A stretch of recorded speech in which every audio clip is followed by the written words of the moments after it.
2006இல் எங்கள் மென்பொருள் நிறுவனத்தில் புதிதாக பணிக்குச் சேர்ந்த ஒருவர், இந்த வேலை கிடைச்சா 1 வருஷம் அசைவம் சாப்பிட மாட்டேன், 1 வருஷத்துக்கு அப்புறம் நடந்தே திருப்பதிக்கு வரேன்னு வேண்டிக்கிட்டு இருக்கேன் என்று கூறினார்.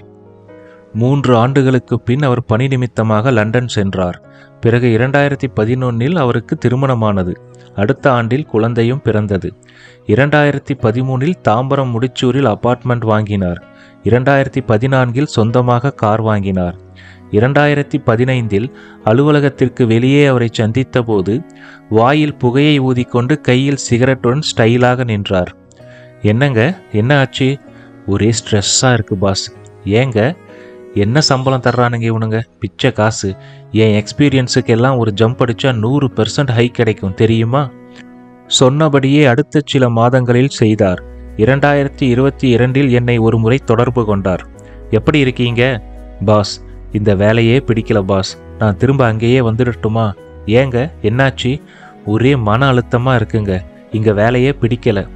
சரி, இங்கே வந்தாலும் அதே வேலை தானே? அப்படி இல்லை, அங்கே வந்தால் எல்லாரும் தெரிஞ்ச ஆளுங்களா இருப்பீங்களே. மீண்டும் இன்டர்வியூ அட்டன் செய்து எங்கள் கம்பெனியில் சேர்ந்தார். 2023இல் இதெல்லாம் பிடிக்கல பாஸ், நான் சொந்த தொழில் தொடங்க போகிறேன். அப்படிங்களா? All the best. சொன்னபடியே வேலையை ரிசைன் செய்தார். 2024இல் அவரே எனக்கு ஃபோன் செய்தார். என்னங்க, என்னாச்சு? பிஸ்னஸ் எல்லாம் எப்படி போகுது? எல்லாரும் ஃப்ராடு பயிலுங்க பாஸ், இதெல்லாம் நமக்கு செட் ஆகாது. பாஸ், திரும்ப என்ன அங்கே வேலைக்கு எடுக்க ரெக்கமெண்ட் பண்ணுறீங்களா?